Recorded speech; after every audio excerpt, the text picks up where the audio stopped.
Então, olá, vamos começar agora o nosso capítulo 5 do livro A Ciência da Meditação. É um livro escrito por Daniel Goleman e Richard Davidson, ambos psicólogos, ambos colegas de Harvard, que há muito tempo eles estão estudando meditação, há aproximadamente 50 anos. E nesse livro, então, eles reúnem as principais pesquisas, as principais descobertas em relação à meditação. Então é natural que esse livro ele tenha uma carga científica maior, porque esse era o objetivo dos autores, já que é uma ciência considerada nova, né?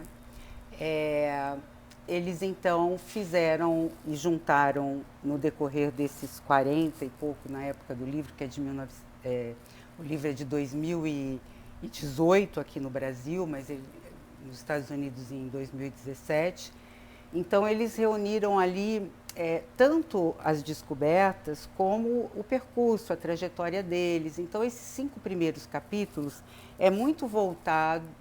são muito voltados para essa trajetória deles, né, que começaram juntos na ciência da contemplação, quando nem tinha esse nome, que enfrentaram assim muita diversidade no campo acadêmico, porque é um tipo de tema de estudo não contemplado na nossa ciência ocidental. Então eles tiveram que vencer muitas barreiras e eles contam aqui cada detalhe, especialmente nos 4 primeiros. E nesse capítulo 5, eles trazem o título, que é Uma Mente Imperturbável, né, que é o que todos buscam em todas as tradições. Eles contam que todas as tradições contemplativas têm essa meta, né? As tradições que usam a meditação como uma forma de buscar o autoconhecimento e o combo, né, de paz, de equilíbrio e de autoconhecimento. Então, a mente livre e despreocupada é o oposto da angústia cotidiana. A gente está o tempo todo com muita preocupação em relação a dinheiro, a trabalho, a crise familiar.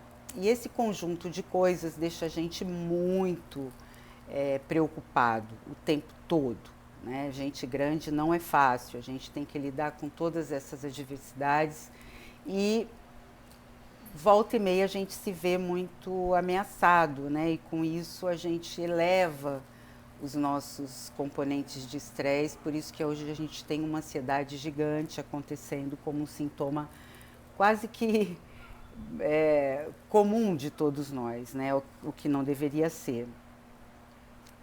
Mas ele conta que o que preocupa muito hoje não é o que preocupava antigamente. Então eles trazem a idade dos homens das cavernas, que eles tinham uma preocupação muito pontual, que era em relação aos ataques que eles sofriam, né? Então volta e meia aparecia uma fera muito selvagem e eles precisavam proteger a família e todos corriam risco de vida. Então,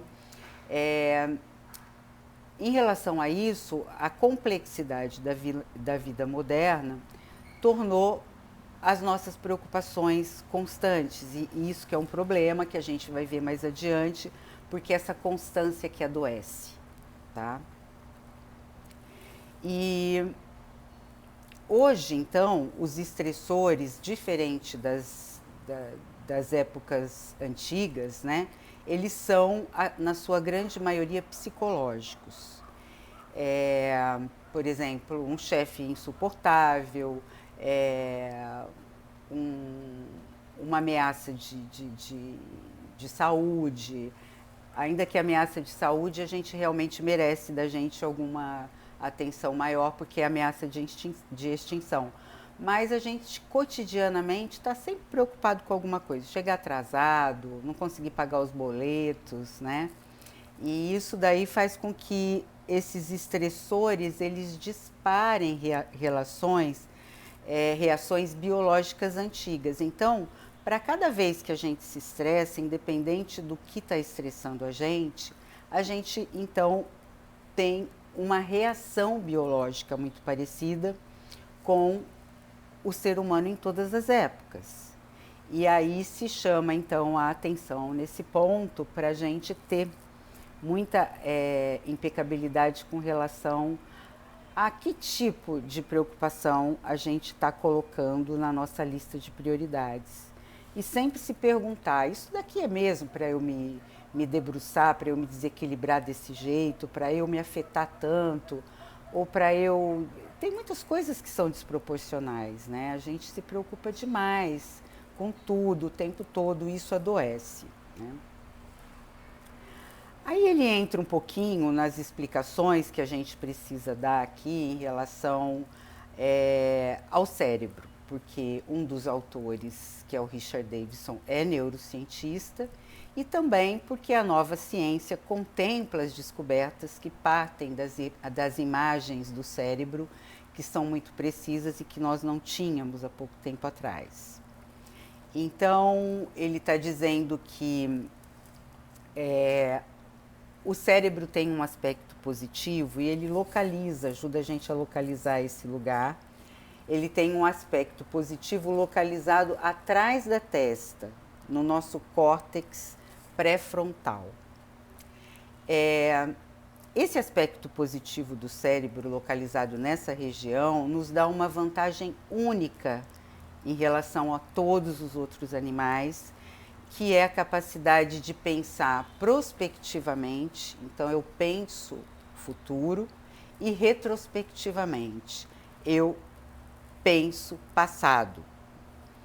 E o futuro geralmente ele está ligado à preocupação e o passado ele está ligado à lamentação. Ocorre que quando a gente, lógico, não só lamentação, mas o que fica trazendo a gente com mais constância geralmente são as culpas, o que a gente poderia ter feito e não fez, o que a gente... Mas também saudade, né? Coisas que a gente pode, no presente, acionar esses outros tempos vividos ou por viver em forma de hipótese, né?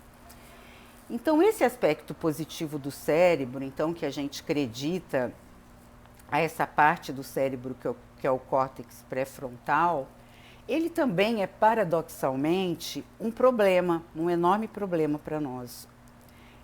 Porque quanto mais a gente se fixa nos outros tempos e cria realidade com eles, mais hormônios do estresse a gente libera, como o cortisol. Então, ao mesmo tempo que projetar para o futuro nos dá essa capacidade única entre os animais, né? Que é da gente poder prevenir erro, poder fazer hipótese, então, para poder realizar as coisas com o maior acerto possível.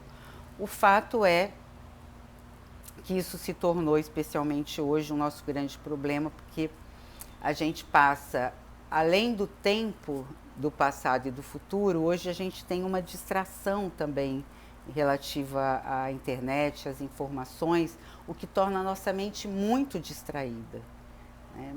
E com isso a gente tem um estímulo muito grande e o cérebro, especialmente essa parte do cérebro que é o córtex pré-frontal, que é sensível, a gente acaba liberando esses hormônios do estresse quando a gente fica preso em alguma situação de ameaça de futuro ou de lamentação do passado, né? Aquela coisa que sempre fica voltando, e isso libera então essas substâncias que são indesejadas. E aí ele traz o Epípeto, né, que é um filósofo estoico, que diz o seguinte: não são as coisas que nos acontecem que nos trazem aflições, mas o modo como vemos. E um mais recente, que é o Bukowski, que não são as grandes coisas que nos enfurecem, mas o cadarço que desamarra quando estamos com pressa.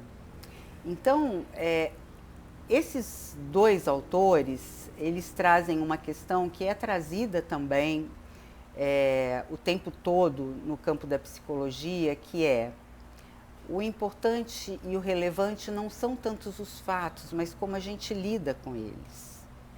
Então, a gente poder colocar, né, o valor das coisas, a prioridade das coisas, é fundamental, porque senão eu vou estar me estressando com um cadastro que eu não consigo amarrar, né, e vou estar liberando substâncias que vão comprometer todas as minhas decisões importantes.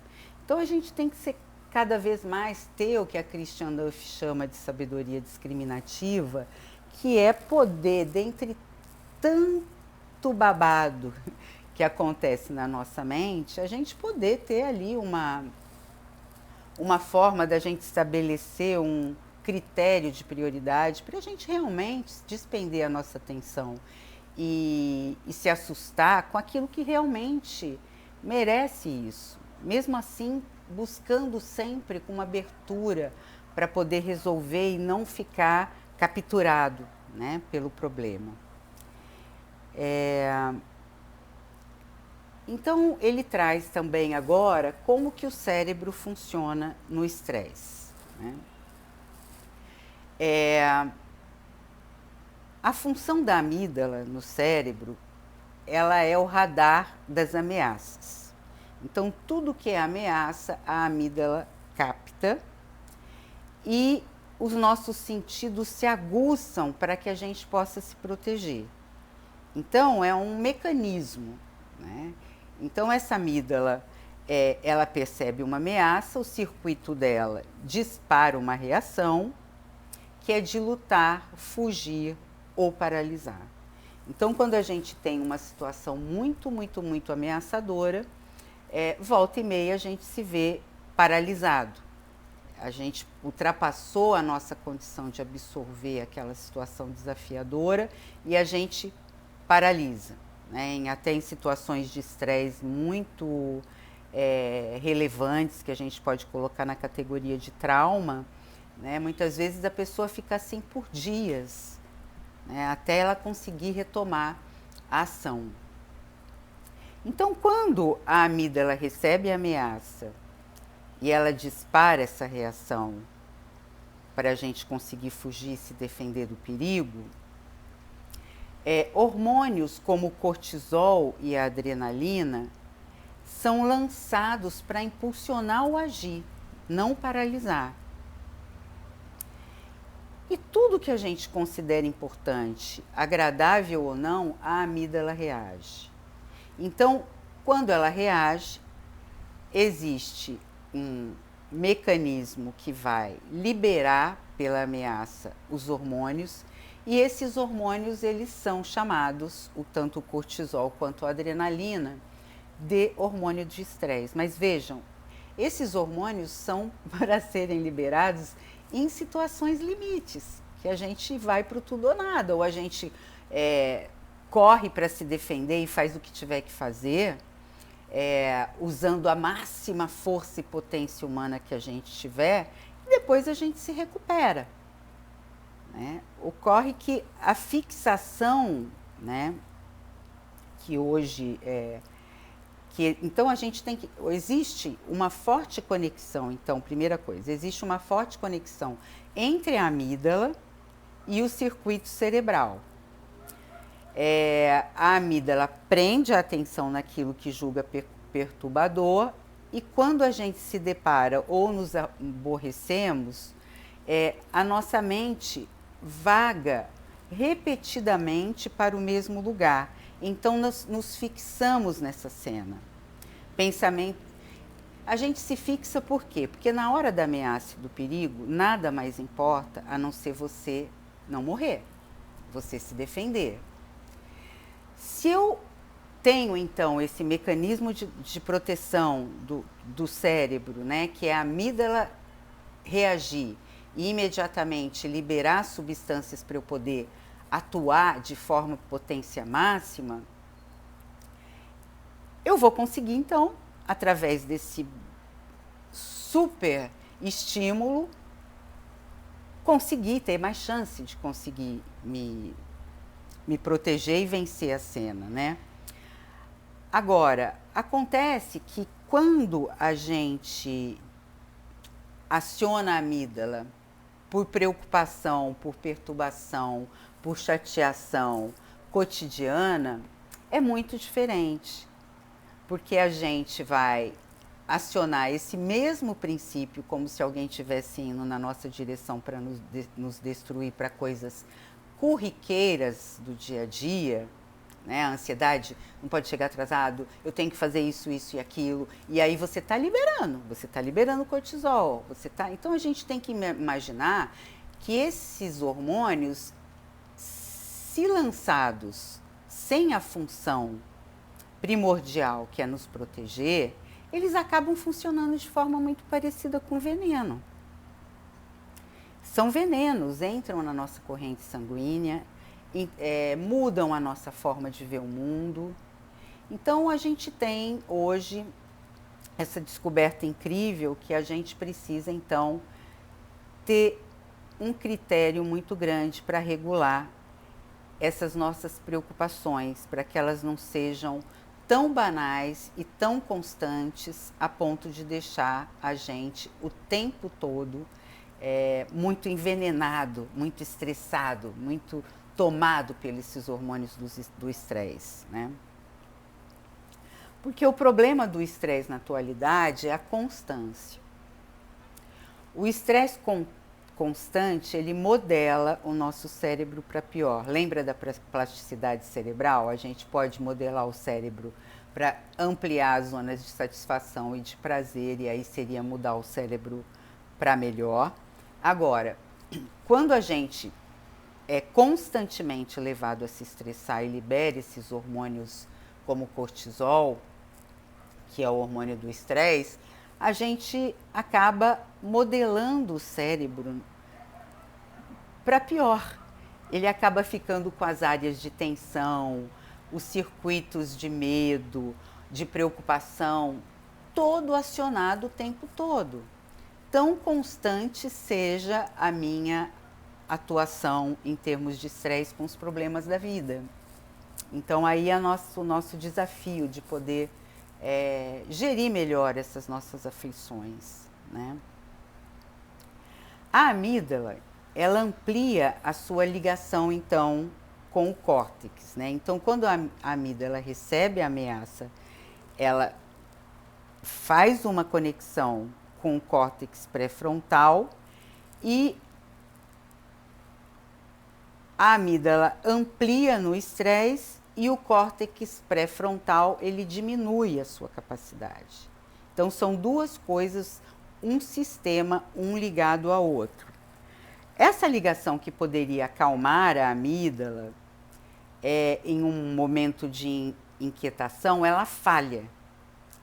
E a meditação mostra-se uma ferramenta potente para regular as reações ligadas ao estresse. Meditadores liberam menos cortisol, aí eu já estou falando de pesquisas que ele mostra algumas nesse capítulo 5 e a gente vai ver daqui a pouco. Então, meditadores liberam menos cortisol durante situações estressoras e ficam menos suscetíveis a fixações, que seria o sequestro emocional, quando a gente não consegue mais pensar nada direito, quando tudo fica absolutamente fora do controle, né? Então, a função reguladora da emoção na meditação, ela está ligada principalmente a redirecionamento de atenção. Então, sempre que a gente se distrai, a gente volta para o ponto, que é o foco que a gente definiu. Então, esse redirecionamento de atenção durante a prática treinado com constância, eu vou fortalecer o meu cérebro, nesse caso, a meu favor, né? Então, seria uma plasticidade cerebral que a meditação traz, que ela advém desse mecanismo que a gente repete o tempo todo na meditação, de ser distraído e voltar para o foco, ser distraído e voltar para o foco. Então, eu faço uma musculatura cerebral da saúde mental, digamos assim, né? Do equilíbrio mental. E nessa regulação da emoção, ela também está ligada a manter a sobriedade. não tingir as emoções baseadas no estímulo. Então, quando é um estímulo muito bom, é a mesma coisa, né? Se a gente, por exemplo, tem uma alegria exuberante, ou está apaixonado, ou sabe, ganhou uma bolada e está feliz, nada demais com a felicidade, que a gente possa manifestar ela em abundância. Mas se a gente permanecer, né, num estado de muita euforia durante algum tempo, a gente perde a lucidez. E aí a gente acaba começando a fazer bobagem, né? Desperdiçando dinheiro, tingindo a realidade quando ela é muito boa para além do que ela realmente é, muitas vezes até nos enganando. E em relação às emoções ruins, também, né? A gente regular as emoções quando as coisas estão difíceis, da gente poder ter aquele minuto assim de juntar os nossos poderes de alguma forma em meio ao caos e falar, não, peraí, eu preciso agora tomar uma decisão muito importante. Então, a meditação ajuda a manter essa sobriedade, ainda que seja um pico de coisa boa, um pico de coisa ruim, é a tal da linha do meio, né, que o Buda deixou como ensinamento. Nem tanto lá, nem tanto cá. Buscar o tempo todo estar em equilíbrio, né? E a meditação ajuda também a manejar justamente essa impulsividade. Essa impulsividade que é ganhar o espaço entre o estímulo e a resposta. Então, a meditação nos dá, o treino mental da meditação, ele nos dá essa habilidade da gente ser menos reativo. E ser menos reativo significa a gente não se perder nos desafios da vida, a gente continuar tendo capacidade de decidir, de realizar, de atuar com as nossas questões, finalmente de encontrar soluções para os nossos problemas, né? Então, essa função reguladora da meditação na emoção parte, então, desses 3 critérios. A conexão entre o córtex pré-frontal, vamos lembrar aqui que o córtex pré-frontal ele fica aqui atrás da testa, nessa região, né, de frente aqui da nossa caixa craniana. Então, a conexão entre o córtex pré-frontal e a amígdala é mais forte entre meditadores. Isso são várias pesquisas, algumas delas demonstradas aqui, a gente vai ver daqui a pouco, nesse capítulo, né? Quanto mais forte essa ligação do córtex pré-frontal com a amígdala, mais estabilidade emocional e menos gangorra emocional. Tal conexão, então, modula o nível de reatividade emocional. Quanto mais forte, menos reativo. Então, é fundamental que a gente tenha essa conexão bem estabelecida entre o córtex pré-frontal e a amígdala, justamente para que a gente conseguir ter o equilíbrio emocional que a gente quer e não ficar nessa alternância de humor, essa gangorra emocional que é enlouquecedor para a gente, mas também para quem está no nosso entorno, né? Vai tornando a nossa vida muito disfuncional, né? E o meditador veterano, então o veterano, digamos, é aquele que medita muito e há muito tempo, ele tem vantagens em relação aos novatos.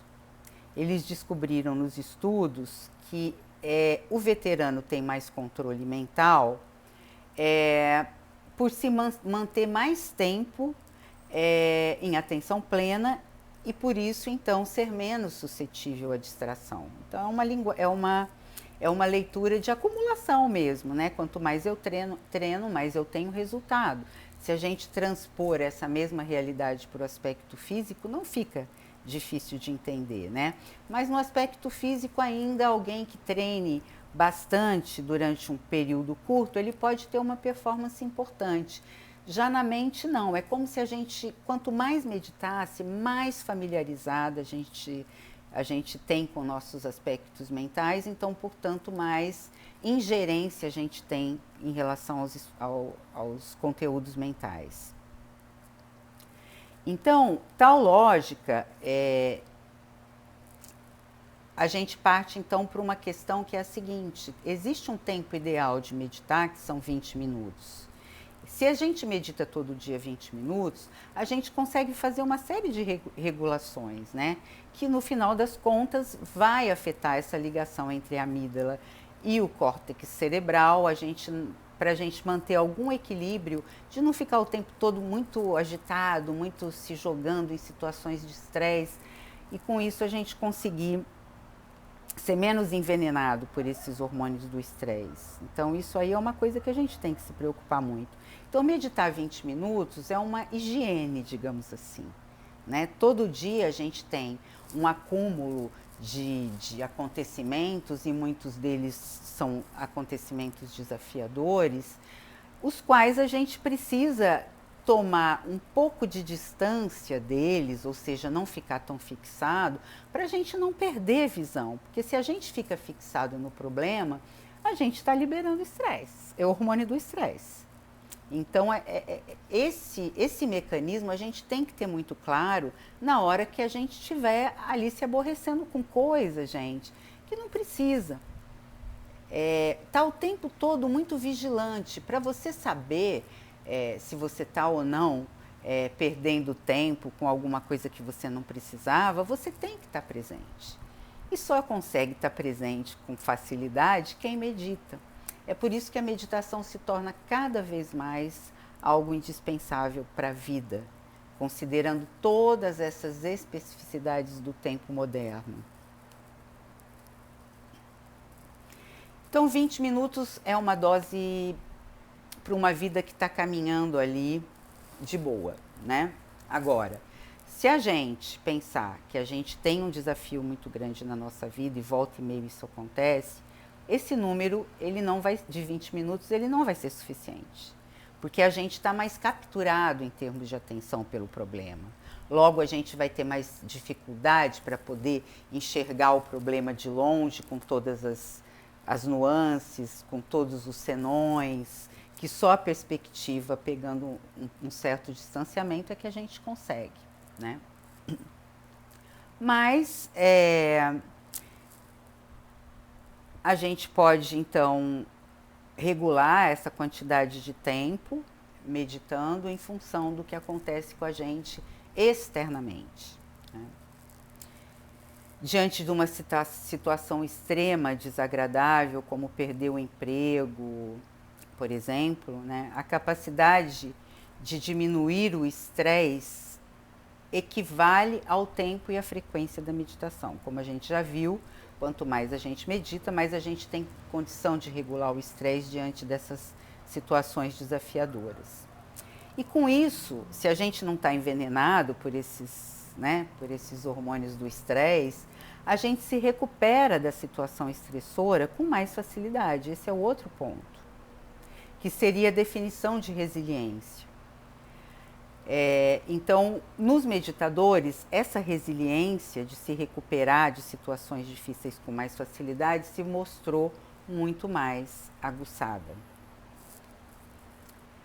Se você quer se manter calmo, poucos minutos diários são suficientes. Se além disso você quer ser sábio, a gente precisa muito mais. Mas muito mais quanto? Eu vou trazer um autor contemporâneo que a maioria das pessoas costumam gostar, que é o Harari, escritor do Sapiens. Ele, por exemplo, medita 2 horas por dia. Essa é a minha média também.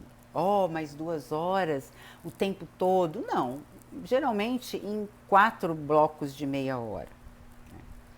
E esse tempo de meditação, ele permite, além da calma, que a gente consiga o que é considerado o maior benefício da meditação, que é a lucidez. Entendendo lucidez como a capacidade de ver as coisas como são, nem como eu gostaria, nem como eu não gostaria, e com isso poder lidar com a realidade de uma forma precisa. Isso é lucidez. É não se misturar com a realidade, por exemplo, construindo histórias de muito medo, de muita ameaça, de muito pavor, e com isso eu considerar que a vida, viver, é um constante desespero, né? E a gente tem que estar sempre buscando esse equilíbrio que a gente naturalmente não consegue. Se a gente entender que o que a gente tem, é o que tem para hoje, né? Que é o que tem hoje estímulo, estímulo, estímulo, para a gente reagir, reagir, reagir, se estressar, se estressar, se estressar, a gente concorda que a gente tem que ter uma forma de lidar com isso e de combater esses estímulos? E essa forma, então, é a meditação. Porque qual seria a outra? A não ser aquela minha disposição de parar, peraí, que caos é esse aqui na minha mente? Não. Vamos organizar essa bagunça. Só que ao invés de você colocar lá cada coisa no seu lugar como atividade, você coloca tudo no lugar simplesmente parando de jogar estímulo. E colocando a sua atenção no presente totalmente. Com isso vem naturalmente, saem as nuvens de fumaça de tudo aquilo que não precisa estar ali, de excesso de futuro, de excesso de passado, e eu consigo ver com mais clareza. Então, para esse objetivo, a gente precisa meditar mais que 20 minutos. Sendo que a lógica é, quanto mais eu medito, mais lucidez eu tenho. Assim é pra gente, assim é pro Harari, assim é pro monge que medita muito, e assim foi pro Buda, que se iluminou de tanto que ficou meditando, né?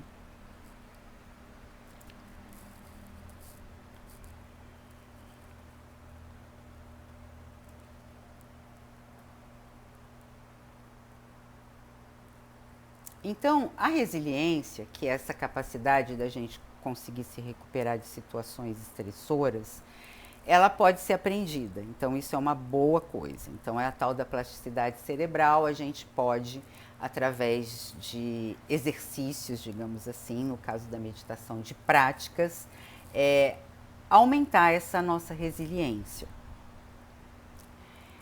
Por outro lado, a duração desse poder resiliente está atrelado à continuação da prática. Ou seja, não é porque eu meditei um dia que eu vou ter a resiliência garantida pela semana toda.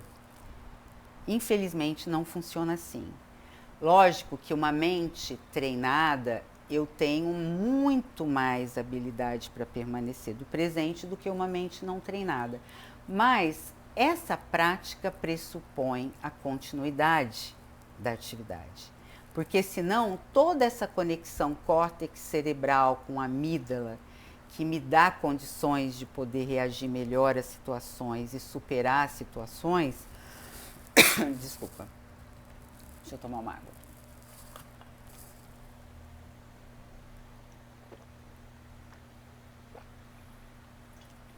Fica bloqueado.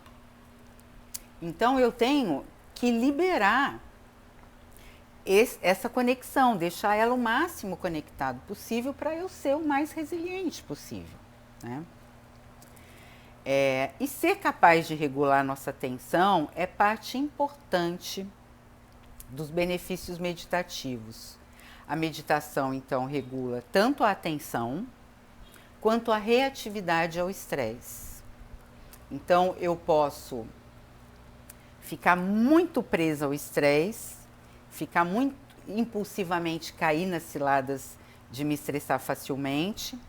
E se eu medito, eu tenho isso mais regulado, a minha atenção e a minha reação ao estresse. Meditadores experientes se recuperam muito mais rapidamente de situações estressoras. Lidar com situações estressoras e sair dela, superar, definir a rota, isso é resiliência. Eu supero apesar de, eu resisto apesar de.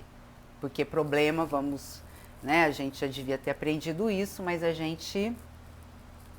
eles não vão deixar de ser apresentados. Então a gente tem que aprender cada vez mais a lidar da melhor forma com eles.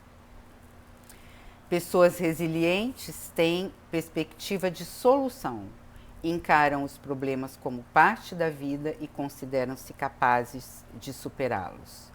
Já os não resilientes, eles têm uma dificuldade, costumam se perder mais no problema. Sabe aquela pessoa que fica presa no problema e para cada solução que você dá, ela apresenta mais 3 problemas? Então, essa perspectiva do problema é considerada fixação. E aí é mais difícil sair dele, concorda? Então, a gente precisa conseguir ampliar. Aí agora a gente vai falar um pouquinho dos estudos, né? Os estudos, eles são apresentados aqui nesse capítulo com base nessa dinâmica, né, do estresse. O estresse, a amígdala reage ao estresse, é como se ela inflamasse, e aí na conexão com o córtex pré-frontal é mandada a mensagem de ameaça, e diante de ameaça é liberado o hormônio cortisol e adrenalina, que são considerados hormônios do estresse. Então, eles apresentam aqui algumas pesquisas que eu vou trazer para vocês, baseada nessa premissa, tá? Uma delas é do Kabat-Zinn, ele trazendo o Kabat-Zinn como um colega que no início dos estudos deles, né, tanto o Davidson como o Daniel Goleman, o Kabat-Zinn já estava envolvido, ou seja, no início de 70, com a meditação, e eles são amigos de Harvard, e o Kabat-Zinn compartilhou, inclusive, muitos ensinamentos dele como meditador para o Goleman e o Davidson, e também sofreu, né,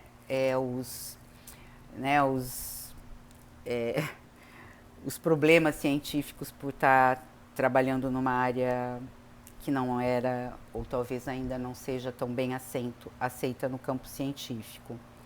Ele foi o primeiro, Kabat-Zinn, a desenvolver um programa muito conhecido, indiscutivelmente o mais conhecido, que se chama Mindfulness, baseado... Mindfulness, peraí, agora me deu um branco, né? O estudo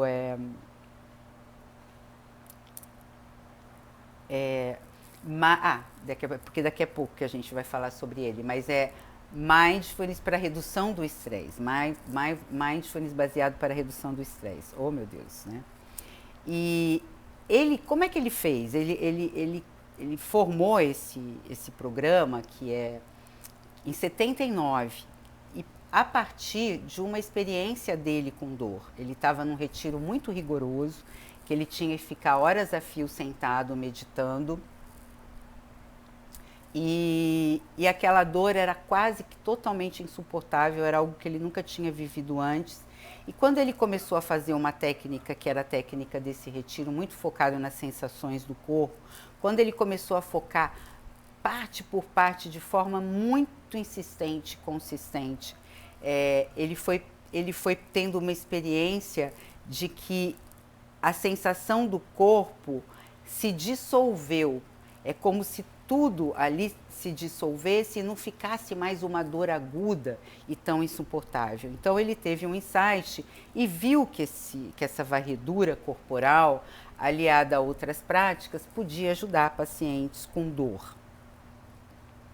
Separar partes cognitivas e emocionais contidas nessa experiência de dor, seria basicamente isso. Uma mudança de perspectiva que alivia a dor. Então, na hora que ele conseguiu ir para partes do corpo dele, inclusive que não estavam dolorosas, ele não ficou fixado na dor. Então, isso diminui significativamente a dor. Então, esse é o primeiro estudo dele relacionado à dor, muito bem sucedido. Até hoje, Mindfulness é muito usado para dor crônica, com muito sucesso. Seja em hospital, clínica, escolas e etc. Então, esse programa de redução de estresse baseado em Mindfulness, que esse é o nome correto, redução de estresse baseado em Mindfulness, é que o nome em inglês é diferente. As siglas, né? O nome em inglês é diferente, mas o nome correto é redução de estresse baseado em Mindfulness. Ele é usado hoje em muitos lugares, em hospitais, em instituições, até em organizacionais, muito em empresa, em ambientes comunitários, clínicas, escolas. Sem dúvida é o mais usado até hoje, esse programa do Kabat-Zinn. Aí tem um outro estudo que é do Philippe Godin, eu falei em francês, mas não sei se é assim, da Universidade de Stanford, que ele reuniu pacientes com transtorno de ansiedade social e ele fez um comparativo com esse programa do Kabat-Zinn, que é a redução de estresse baseado em mindfulness. Então, ele fez o seguinte: um grupo fazia o programa do Kabat-Zinn, redução de estresse baseado em mindfulness, e era um estudo de 8 semanas. Eles fizeram ressonância antes do estudo e depois do estudo, e os pacientes, então os pesquisados, eles eram apresentados a situações estressoras, por exemplo, tirado de seu próprio relato de colapso pessoal e pensamento de crise, como eu tenho muita vergonha da minha timidez, eu sou incompetente. Então, eles usaram o próprio relato dos participantes e na hora que eles estavam sendo monitorados, eles eram conforme esses pensamentos estressores se apresentavam, eles eram levados a utilizar mindfulness. E o que aconteceu? O resultado: baixou a atividade da amígdala e houve uma rápida recuperação, e fortaleceu as atividades das redes atentivas do cérebro. Eles estavam menos reativos ao estresse. O outro estudo é o Alan Wallace. Então a gente vai reunindo todos os nossos capas de livro predileto aqui. O Alan Wallace, que é doutor em estudos religiosos de Stanford, que também é parceiro do Davidson e do Goleman aí nessa longa trajetória deles de meditação, é filósofo, já foi monge budista, um cara que contribuiu muito com os ensinamentos de meditação em função da sua experiência como monge e como tradutor e tudo de Pali, que é a língua do Buda, e de sânscrito. E ele fez um treinamento com foco na respiração, observação da mente e repousar a consciência, que são geralmente a meditação no modelo Alan Wallace, né? Respiração, foco em observar a mente e repousar a mente na consciência da consciência. E por 8 semanas também foram escaneados antes e depois, e o controle ativo foi discussão sobre saúde. Então um grupo ficava discutindo sobre saúde e o outro grupo fazia essa meditação. No aparelho eles também estavam sujeitos a imagens perturbadoras, tipo isso, gente queimando e tal, coisas horripilantes. No grupo de meditadores, a atividade da amígdala era reduzida diante das imagens. E aí, então, foi quando o Alan Wallace descobriu que a meditação acalmava a amígdala, né?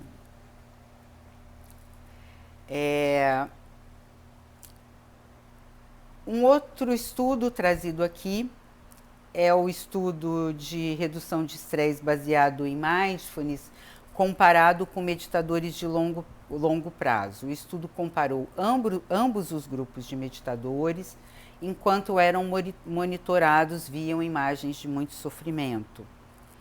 E também coelhinhos fofinhos. E os praticantes experientes, eles tinham menos reatividade da amígdala. Eles eram imunes ao sequestro emocional. A conectividade mais forte entre o córtex pré-frontal, que governa a reatividade da amígdala, proporcionava, então, menos gangorra emocional para eles. Nesse estudo, a conexão entre o córtex pré-frontal e a amígdala não se mostrou intensificado nos praticantes de redução de estresse baseado em mindfulness.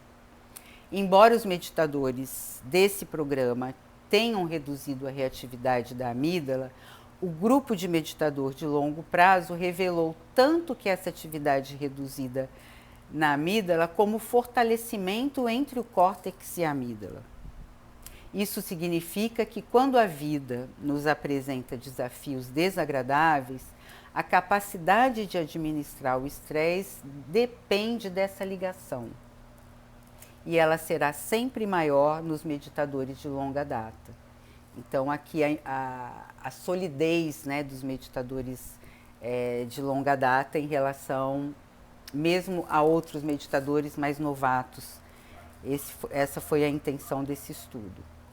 Então, a gente espera que vocês fiquem bem. Eu vou deixar aí o capítulo 5. A partir do capítulo 6, a gente já começa a entrar na compaixão. A gente vai começar a falar dos efeitos aí todos das descobertas das pesquisas relacionadas à meditação da compaixão. E eu espero que todos tenham gostado e que acompanhem, então, o próximo capítulo em breve.